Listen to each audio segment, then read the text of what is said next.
Olá, pessoal, tudo bem com vocês? Bom, eu espero que sim. Nesse momento, eu gostaria de convidá-los para participar do nosso terceiro episódio do canal Educação em Ciências da Universidade Federal de Santa Maria. Nosso encontro de hoje é sobre o ensino pela pesquisa. Gostaria de agradecer aos professores convidados. É uma honra recebermos aqui, então, os professores Pedro Demo e Renato Xavier Coutinho. Vou falar um pouco para vocês, então, né, sobre o currículo desses nossos professores. O professor Pedro Demo possui doutorado em Sociologia, é professor titular aposentado da Universidade de Brasília e professor emérito. Trabalha com metodologia científica, pesquisa também sobre a aprendizagem em escolas públicas, bem como nas linhas de pesquisa em educação e conhecimento, pesquisa e desenvolvimento, né? E tantos outros temas extremamente relevantes para a nossa área da educação. Já o professor Renato Xavier Coutinho possui doutorado em Educação e Ciências, é docente no Instituto Federal Farroupilha, campus São Vicente do Sul, e atualmente é pró-reitor de ensino do Instituto Federal Farroupilha. Trabalha com as pesquisas sobre os temas, então, de ensino médio integrado, ensino dos esportes, temas transversais, interdisciplinaridade e produção científica. Assim como o professor Pedro, né, também outros temas muito importantes para a área da educação. Apresentado, então, agora os nossos convidados, eu passo a palavra para vocês. E sintam-se à vontade, então, para a gente dar início a esse nosso diálogo tão importante para a formação inicial e continuada, né, dos nossos professores da educação brasileira. Tá bom, então eu vou começar fazendo algumas coisas, né, talvez um pouco de provocação e tal, né? Para depois a gente continuar e a Jéssica vai conduzindo aí, né? Bem, olha, como vocês são da Federal, e o Renato é do Instituto Federal, também são instituições importantíssimas, né? Eu queria começar parabenizando a iniciativa de vocês. Eu acho que isso me dá um certo conforto, né? Porque as coisas são tão difíceis no Brasil e quando a gente vê um grupo que está pensando tão bem e também tem posições tão interessantes, tão atualizadas, né? Estão se reinventando e também querem se encaixar no mundo moderno digital, aproveitando os canais que tem e tal. Tudo isso é uma maravilha. Então, eu estou aqui muito satisfeito, né, em poder participar com vocês um pouquinho aqui. Bem, o que está me preocupando assim mais é a formação do docente. Eu acho que o Renato, que está estudando essas coisas, provavelmente pode concordar comigo, né? Os resultados escolares que nós temos, sobretudo na escola pública, são horrorosos. Aprendizagem na escola pública é uma coisa assim do arco da velha.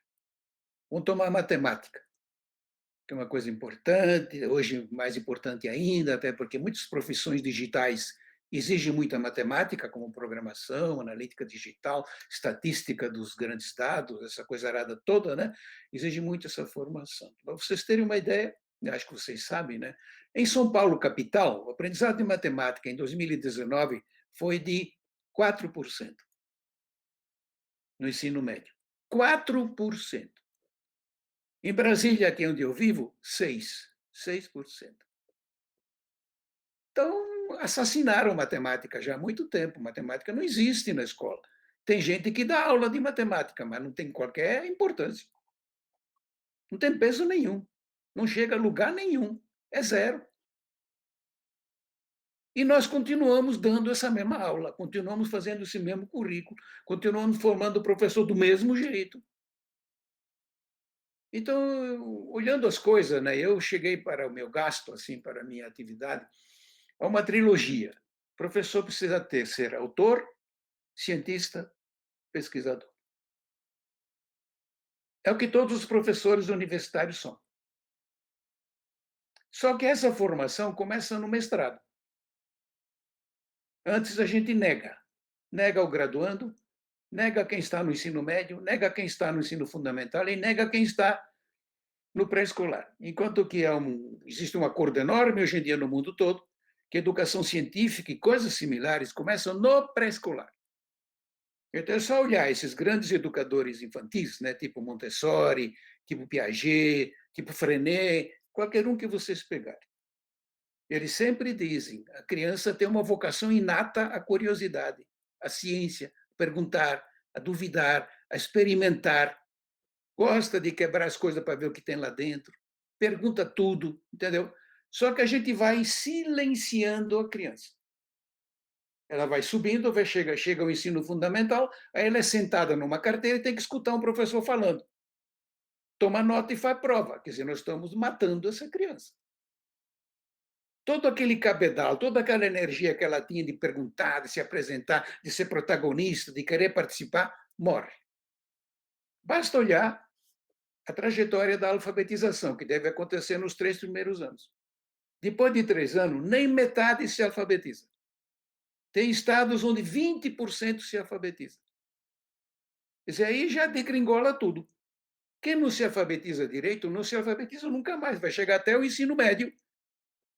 Como diz o INAF, né, o Indicador de Alfabetismo Nacional, né, são analfabetos funcionais, que no cálculo deles dá 30%.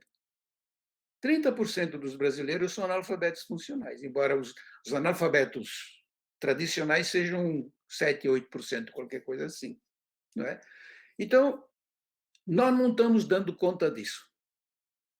E acho que tem mil problemas aí também, não vou simplificar as coisas, é uma coisa muito complicada, muito complexa, muito grande, entendeu?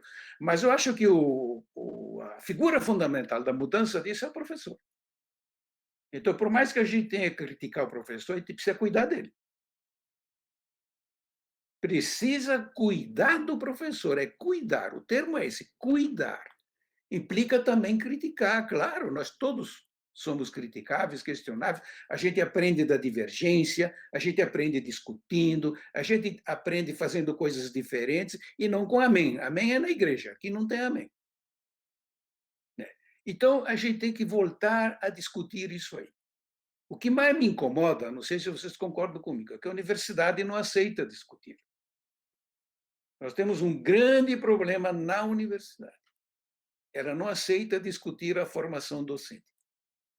Então, eu já tentei 1000 vezes, inclusive encontrei reitores muito receptivos, pois eu de matemática, eu não sou matemático, mas eu gosto de matemática. Então, queria muito ensaiar uma outra proposta de formação em matemática. Um licenciado completamente diferente. Um licenciado que saísse do curso autor de matemática, pesquisador de matemática, construtor de matemática, não um papagaio de matemática. Então, eu tive reitores que quiseram muito isso. Mas o que é que acontece? Eu fiz o projeto, montei o tipo de curso que eu gostaria, tal, fiz tudo isso. Aí ele manda lá para o decano de pós-graduação ou de graduação, qualquer coisa assim. E chega ao departamento de matemática. Aí morre. Não tem outra saída. Morre. E um dos argumentos é, mas o Pedro Demo nem matemático é, o que ele quer aqui? Claro, eu não sou matemático. Mas eu estou envolvido com educação e quero resolver esse problema, porque não é possível. A gente exclui todo mundo de matemática. Matemática extermina praticamente todos os alunos da escola pública. Pô, não tem sentido isso. Nós temos que salvar a escola pública. A escola pública é um dos maiores patrimônios democráticos de um país como o nosso. Nós dependemos totalmente, para a qualidade da democracia, da educação básica, do professor. Então, por exemplo, vamos dar um exemplo dos mais cáusticos, né? Vamos tomar o Pará. Eu não quero sacrificar o Pará, é só um exemplo, entendeu? Né? O aprendizado adequado de matemática, em 1995, quando começa a série histórica, foi de 4%. Em 2019 foi de 3%.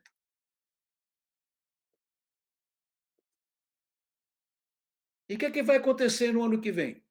Vamos dar a mesma aula, vamos fazer o mesmo curso, vai ser o mesmo currículo. Quer dizer, vamos jogando fora ano, ano, ano, um atrás de outro. Não adianta também a estatística, porque também é feita à toa. Também me incomoda muito isso. Como é que sabe de tudo isso e não toma providência nenhuma? Quer dizer, nós evitamos o diagnóstico, porque não queremos descobrir o câncer. Agora, o câncer só tem cura se tiver diagnóstico. Então, nós temos que ter coragem de diagnosticar. Então, tem muita gente de esquerda que me diz assim: não, você está errado, você tem que defender a escola pública e não expor. Quer dizer, é um negacionismo, né? Você não pode estudar a escola pública, você tem que, de qualquer maneira, acobertar. Não, a gente não pode acobertar. Câncer não se pode acobertar, câncer precisa enfrentar. Também é injusto com a população. É constitucional, o estudante tem direito de aprender matemática. Tem direito. Então não é concessão, não é boa vontade, é direito dele. Então é muito importante voltar a essas ideias, né? Autor, cientista, pesquisador. Alguns países já pedem, então, que o professor tenha mestrado. Por que mestrado? Porque a gente supõe que o mestre sabe pesquisar, é só isso. Agora, as boas teorias e práticas dizem o aluno, lá no pré-escolar, começa a pesquisar, começa a produzir, começa uma trajetória de autoria, lá, e não no mestrado. Então, é muito importante que a gente, primeiro, dissemine isso na graduação. Eu acho que todo estudante que faz graduação tem que saber o que é ciência. É inacreditável que eu tenha que dizer isso no começo do século XXI. Que um estudante de graduação tenha que saber o que é ciência. É simplesmente um troço insuportável. O que é ciência, a gente tem que saber com 4 anos de idade. E não como marmanjo. Então, a gente precisa retornar à formação do professor. Claro que não é só isso, porque o professor tem 1000 outros problemas na escola. Tem escola que até Deus duvida, tem escola que não tem nenhuma condição de trabalho. Tem escola onde ele tem um monte de alunos e não consegue trabalhar. Então, eu não quero aqui, não tem nada que culpar, entendeu? Não vou fazer moralismo aqui, não tem nada que culpar o professor. O professor é o resultado de uma universidade que tem esse lado perverso, porque a universidade também não pode ser reduzida a isso. A universidade tem 1000 outros ambientes e dimensões fundamentais importantes, entendeu? Né? Mas tem esse lado muito complicado. A formação do professor é residual, é mal feita, é jogada fora, não se senta para conversar, não se quer conversar, não se toma em conta os resultados horrorosos da escola concreta. Não é? E olha, para azedar isso aí, no último, na última proposta que veio do ITEB, de 2019, que é a última que nós temos, entendeu? Também tem algumas capitais que têm escola federal. Imagino que a Federal de Santa Maria também tenha. Então, a escola federal é outro mundo, que é da Lua, claro. A escola federal chega a ter aprendizado adequado de 90%. Mas a escola pública normal, municipal e estadual, tem 4%. Como é que pode um troço desse?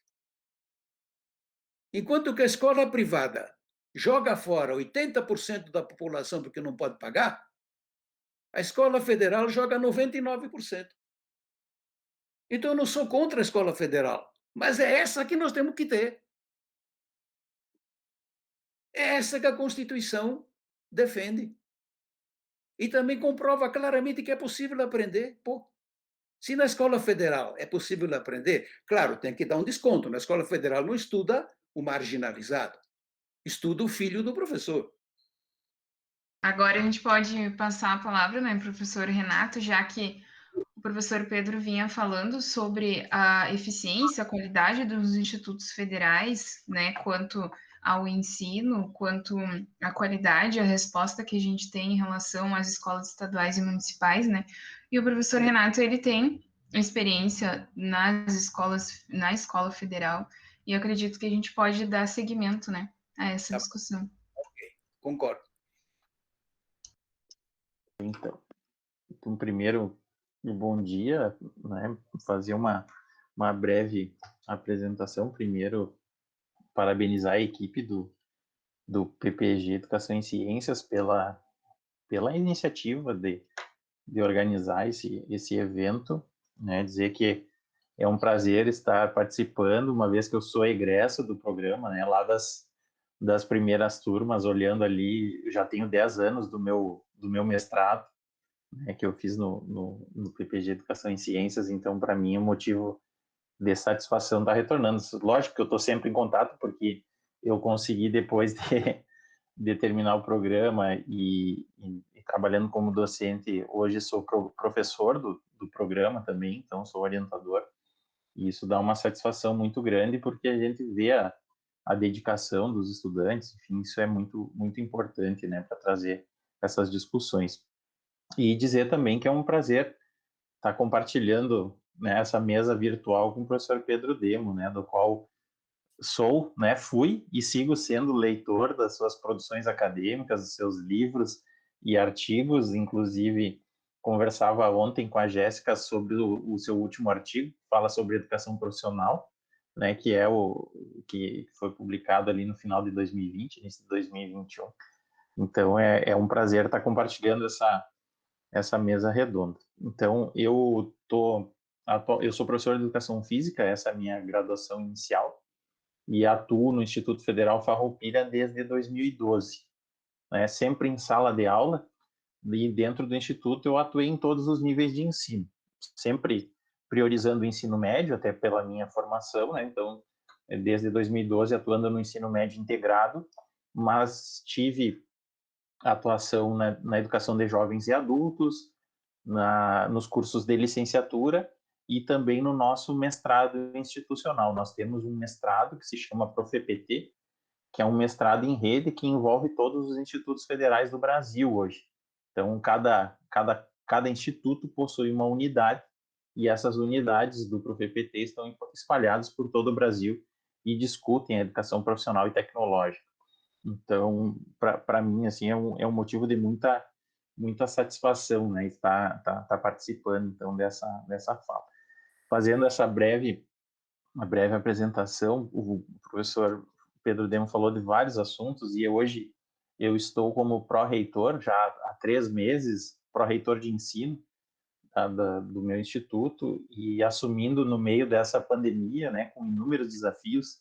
Se no modelo tradicional, né, presencial, já temos esses inúmeros desafios quanto à formação de professores, acesso dos estudantes, qualidade do ensino, no ensino remoto todas as coisas foram multiplicadas, né? Eu brinco, o nosso instituto são 11 unidades, né, e todos os problemas são multiplicados por 11, né, porque são inúmeras as dificuldades e a diversidade que nós temos dentro da instituição, e acho que essa é uma das características dos institutos, né? O professor falou um pouquinho sobre as escolas das universidades, né, que, por exemplo, a da UFSM, que é o Colégio Politécnico, Colégio Técnico Industrial, que são escolas essencialmente urbanas que atendem uma camada da população não privilegiada, mas pessoas que têm um acesso a uma educação de qualidade, que podem se preparar para fazer um ingresso, enquanto que os institutos, no caso o meu, por exemplo, está inserido na metade sul,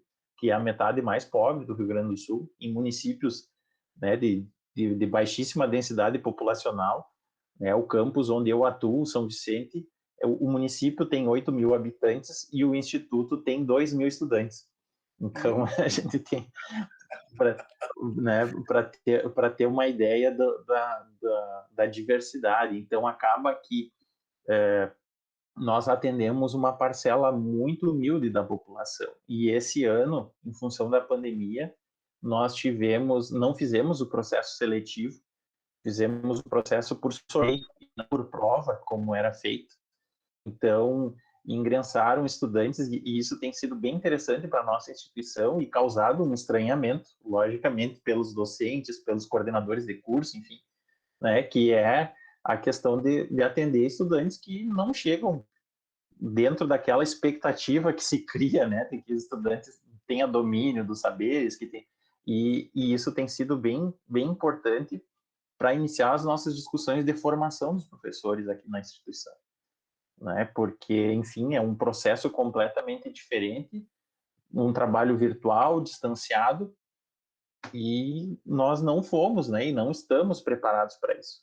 A nossa instituição, devido aos cursos técnicos, ela tem uma característica completamente diferente, porque metade ou mais da metade do nosso corpo docente nos cursos de ensino médio são professores bacharéis, né? Então, são professores bacharéis nas suas áreas técnicas de engenharia, agronomia, veterinárias, enfim, e tem que atender um público de 14, 15 anos que vem muitas vezes de escolas rurais ou dentro daquela condição que o professor Pedro falou, né, com dificuldades de aprendizagem em matemática, em ciências, né, nas disciplinas básicas, e a nossa instituição precisa se preparar e dar conta dessa formação básica para poder depois, né, atender as questões técnicas, enfim.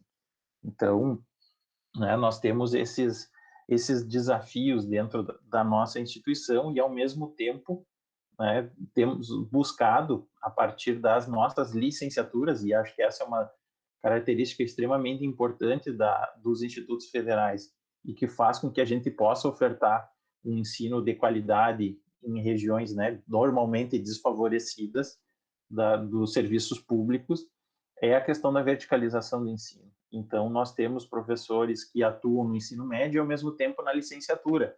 E isso faz com que, em algum momento, mesmo aqueles que são mais resistentes, parem para refletir, discutir e trabalhar de uma forma diferente, né? Porque se o questionamento não vem da sala de aula do ensino médio, ela vem da sala de aula do ensino superior. E isso, nessa troca de experiência, faz com que a gente se obrigue a modificar nossas práticas, repensar. Eu brinco que as minhas aulas, todo o pessoal que acompanha, né, todo ano eu mudo, né, a metodologia, o tema, a forma de trabalho, e brinca, né, que a educação física, né, a educação física é aquela disciplina que o pessoal tem, né, é só jogar bola e vai, né, e a gente tem mudado essa visão que os colegas têm em relação a isso por incorporar outras metodologias, outras formas de trabalhar que muitas vezes, né, causam um certo estranhamento. E é muito importante esse olhar, e eu tenho direcionado alguns estudantes da pós-graduação para isso, e agora, enquanto pró-reitor, que a gente faça um olhar externo da instituição, porque hoje a gente consegue, como disse o professor Pedro, nós temos índices de qualidade muito bons na nossa instituição, mas, ao mesmo tempo, a instituição ao lado, né, que da educação básica, que fornece os estudantes que vão ingressar nos nossos cursos de ensino médio e nos nossos cursos superiores, estão desassistidos. Então, a gente tem feito um esforço para fazer com que as nossas licenciaturas saiam das nossas porteiras, né, e possam adentrar os espaços da rede pública desses municípios que nós atendemos, e tentando qualificar essas práticas, enfim, não só para que tenhamos estudantes melhores no Instituto, mas para que tenhamos uma sociedade melhor. E dentro da nossa rede, ali, as licenciaturas, nós priorizamos os cursos de matemática e das ciências da natureza, e a gente identifica tudo isso que tem sido dito, né? Os laboratórios de ciências são depósitos, né? O ensino de matemática, ele ainda é precário, nas outras disciplinas também não é diferente, enfim. Então, a gente tem se deparado com essa realidade dentro dos institutos e buscado, né, tentar solucionar. Eu peguei alguns pontos ali que o professor, e aí eu vou trazer um pouquinho da minha vivência dentro do instituto, em relação ao desenvolvimento de projetos, né, o ensino integrado, né, dentro da nossa organização pedagógica, os nossos projetos pedagógicos, eles são organizados em núcleos, tanto as disciplinas quanto os conteúdos e projetos. Então, nós temos o núcleo básico, que são as disciplinas básicas, né? O núcleo politécnico, que é composto de disciplinas que podem fazer a conexão entre a área básica e a área técnica, e nós temos, então, esse núcleo politécnico, que são disciplinas tanto das áreas básicas quanto das áreas técnicas que fazem essa interlocução. E também nós temos núcleos para discutir as questões de meio ambiente, diversidade, inclusão, as questões de gênero, enfim. Então, a gente tem esses núcleos que se responsabilizam por tratar desses assuntos para poder dar conta, né, de todas as questões relacionadas ao ensino. E, ao mesmo tempo, a gente tem uma certa dificuldade, porque para poder fazer com que todos esses núcleos e essas disciplinas e essa organização curricular funcione, nós precisamos que os nossos professores se apropriem dessas informações. E isso é o maior desafio. Nós temos projetos pedagógicos, regulamentos extremamente organizados, afinados com as diretrizes curriculares, com os, enfim, né, teoricamente temos projetos pedagógicos muito bem estruturados, mas ao mesmo tempo nós vemos que os docentes, mesmo tendo muitos mestres, doutores, né, nas suas áreas técnicas, e colegas extremamente comprometidos com o ensino, nós percebemos essa dificuldade dos professores se apropriarem além do seu conteúdo. Porque o que nós identificamos, assim, que os colegas são excelentes nas suas áreas específicas de conhecimento, mas falta o conhecimento sobre os princípios pedagógicos que possibilitem uma aproximação entre as áreas de conhecimento para que a gente possa desenvolver um trabalho integrado. E aí entra né, os princípios pedagógicos do ensino integrado, a interdisciplinaridade, a contextualização, né, o ensino pela pesquisa, ou o educar pela pesquisa, e agora o aprender pela pesquisa, né? Então, todos os termos muito conectados, e a gente vê que falta essa apropriação quando nós vamos desenvolver. Nós, dentro desses projetos pedagógicos, nós temos as práticas profissionais integradas, que são os espaços metodológicos para o exercício dessa integração curricular. E o ensino pela pesquisa, ou o aprender pela pesquisa, é fundamental dentro desse processo de integração curricular. Mas nós verificamos, e fazem 5 anos que eu atuo na coordenação desses projetos, a dificuldade que os nossos colegas têm de se colocar no papel de pesquisadores ou de orientadores do processo educativo dos estudantes. É uma dificuldade muito grande, porque tu tem que abrir mão do teu protagonismo, né? Tem que passar mais responsabilidade, mais autonomia para os estudantes. E nós identificamos ao longo dos anos que quanto mais autonomia e quanto melhor o professor exerce esse papel de orientador, mais significativos e expressivos são os resultados dos projetos dos estudantes. Só que, mesmo assim, nós temos colegas que não se convencem disso e entendem que o seu trabalho, que se recusam a participar desses projetos, que não querem, que colocam 1000 defeitos, enfim. Então, é um processo formativo e construtivo extremamente delicado, difícil de fazer, né? Eu tenho um colega que era meu diretor de ensino em São Vicente, que ele brincava que, né, se tem um lugar que a gente poderia ter um ensino diferente, de qualidade, é nos institutos. Por quê? Porque nós temos professores com dedicação exclusiva, mestres e doutores com um salário razoável, com carga horária baixa, com destinação de carga horária para o desenvolvimento de projetos de ensino, pesquisa e extensão, e mesmo assim nós não conseguimos avançar. Temos um ensino de qualidade? Sim, os nossos estudantes possuem bons desempenhos nas avaliações externas, tudo isso, mas ao mesmo tempo tem uma parte significativa do nosso currículo, que é a questão do ensino integrado, que a gente precisa evoluir bastante, mas ao mesmo tempo, né, precisa de espaço e tempo para que essas coisas ocorram, né? O professor Pedro falava da questão das estatísticas e dos dados, né? Quando eu assumi a Pró-Reitoria de Ensino, bem na transição de um ano letivo para o outro, né? E agora nós construímos alguns relatórios estatísticos, né, que apontam nas questões de organização curricular, por exemplo, do ensino remoto, quais foram as organizações que foram mais efetivas, se trabalho tradicional, se quem adotou o ciclo, bloco, enfim, diferentes estratégias que foram adotadas ao longo do ensino remoto. Nós coletamos os dados de todas as unidades, de todos os cursos, e fizemos uma análise, apontando aquelas que foram mais efetivas, que foram menos efetivas, e conversamos com os colegas para que analisassem, olha, teu curso adotou a estratégia tal e teve o resultado tal. O curso X, que adotou uma outra estratégia e que teve outro resultado mais significativo, pode ser interessante para vocês. Mas isso não, né? Nós fomentamos essa discussão, mas não ocorre a troca e a reflexão, porque a troca e a reflexão geram um desconforto, uma mudança de organização que nem todos estão dispostos a fazer.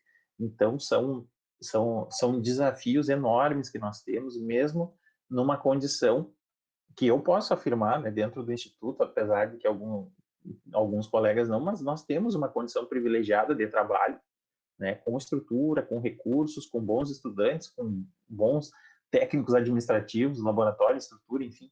E mesmo assim, nós temos essas dificuldades em relação à formação. Então, são alguns espaços, e aí verificando, tem outros, mas é principalmente nos projetos, né? Agora nós temos outro desafio, que é a curricularização da extensão, que também enfrenta inúmeras resistências, porque para fazer curricularização precisa destinar carga horária, e aí para destinar carga horária para extensão, o professor precisa abrir mão de uma carga horária da sua disciplina, do seu conteúdo.